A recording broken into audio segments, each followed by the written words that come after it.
साल 2015 आईआईटी मद्रास के हॉस्टल के एक छोटे से रूम में एक लड़का रात भर कोडिंग करता था। जिस गूगल का वो एक नॉर्मल यूजर की तरह इस्तेमाल करता था, उस वक्त किसी ने सोचा भी नहीं होगा कि एक दिन वही लड़का गूगल जैसी बड़ी जायंट को कम्पीट करेगा। और वो लड़का है one and only Arvind Srinivas. Arvind Srinivas जिसने 2022 में अपना स्टार्टअप परप्लेक्सिटी शुरू किया, जो आज गूगल जैसी बड़ी कंपनी के लिए एक स्ट्रॉन्ग ट्रेड बन चुका है और जिसकी वैल्यूएशन आज $20 बिलियन तक पहुंच चुकी है। तो आखिर कैसे एक मिडिल क्लास बॉय ने ये पॉसिबल किया और क्या खास है जो परप्लेक्सिटी को बाकी एआई टूल से अलग बनाती है कि सिर्फ कुछ ही सालों में ये $बिलियन कंपनी बन गई और बड़े एआई प्लेटफॉर्म को टफ कंपटीशन दे रही है।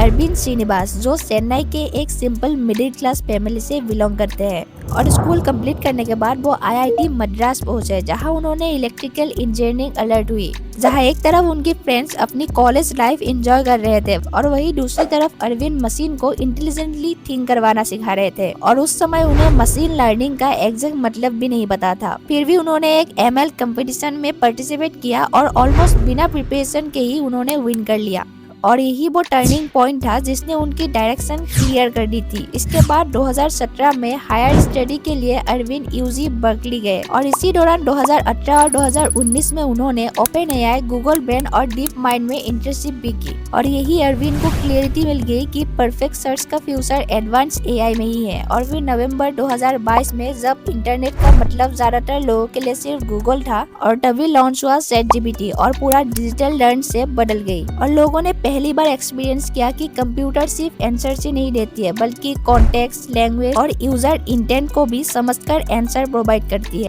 लेकिन प्रॉब्लम ये थी कि ChatGPT को भी कुछ लिमिटेशन थी, जैसे कि रियल टाइम इंफॉर्मेशन अवेलेबल नहीं होना और वेरीफाइड सोर्सेस विजिबल नहीं होना, जिस वजह से यूजर फुल्ली ट्रस्ट नहीं कर पाते थे। और एक साइड गूगल था जो सर्च करने पर ही मल्टीपल लिंक्स देता था, दूसरी साइड ChatGPT जो ह्यूमन टोन में आंसर्स देता था लेकिन कोई सोर्स शो नहीं करता था और एक्चुअली यही एक मैसिव गैप एक्सेस करता था। और इसी गैप को फिल करने के लिए अरविंद श्रीनिवास ने इनिशिएटिव लिया और यही से इन्वॉल्व हुआ परप्लेक्सिटी का कॉन्सेप्ट, एक ऐसा एआई जो इंटरनेट से रियल टाइम डेटा फीड्स करता है, उसे कॉन्साइज समराइज में कन्वर्ट करते हैं और हर आंसर्स के साथ क्रेडिबल सोर्स भी डिस्प्ले करे। लेकिन यही अरविंद के सामने एक बड़ा चैलेंज आया जो था कैपिटल का, क्योंकि कटिंग एज एआई मॉडल बनाना $multi-billion इन्वेस्टमेंट मांगता है जो कि उनके लिए पॉसिबल नहीं था। और तभी अरविंद ने एक स्मार्ट स्ट्रेटेजी अप्लाई की। बाकी एआई टूल की तरह खुद का मॉडल बनाने के बजाय उन्होंने ऑलरेडी एक्सिस्टिंग बेस्ड मॉडल को इंटीग्रेट कर दिया, जैसे ChatGPT, जेमिनाई और लामा, जिसकी वजह से परप्लेक्सिटी एक एआई जनरेटर प्लेटफॉर्म बन गया जो ChatGPT, जेमिनाई और लामा जैसी मॉडल्स को एपीज के थ्रू इंटीग्रेट करता है और यूजर्स को clear verified signal answer output deliver करता है। इस अप्रोच से ना ही मैसिव इंफ्रास्ट्रक्चर कॉस्ट आई और ना ही किसी एक ही एआई मॉडल पर डिपेंडेंसी रही। और सबसे बेस्ट बात यह है कि अगर फ्यूचर में किसी मॉडल पर लीगल केस का क्लेम हो जाता है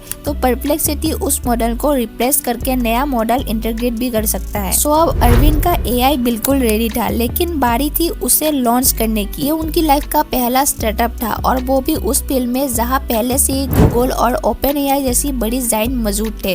और फिर 7 दिसंबर 2020 को अरविंद ने अपने 3 को फाउंडर के साथ मिलकर परप्लेक्सिटी लॉन्च की और लॉन्च के बाद जो हुआ उन्होंने बिल्कुल भी एक्सपेक्ट नहीं किया था। शुरू में ही परप्लेक्सिटी पर 3000 क्वेरीज पर डे आने लगी और कुछ ही महीनों में ये नंबर मिलियंस तक पहुंच गई और सिर्फ एक ही साल के अंदर कंपनी ने 1000x ग्रोथ अचीव कर ली। और इस रिपीट ग्रोथ को देखकर दुनिया की biggest chip market Nvidia, Jeff Bezos और सॉफ्टबैंक जैसी टॉप इन्वेस्टर भी कंपनी से जुड़ गई और 2025 तक परप्लेक्सिटी की वैल्यूएशन $20 बिलियन तक पहुंच गई। सो आज अरविंद श्रीनिवास का विजन बिल्कुल क्लियर है। फ्यूचर सिर्फ सर्च इंजन का नहीं बल्कि एआई आंसर्स इंजन का है, जहां यूजर सिर्फ सर्च करने ही नहीं आएंगे। और ये स्टोरी हमें ये सिखाती है कि अगर क्लियर विजन और सही डायरेक्शन के साथ काम किया जाए तो एक मिडिल क्लास लड़का भी $1 ट्रिलियन कंपनीज को चैलेंज कर सकता है।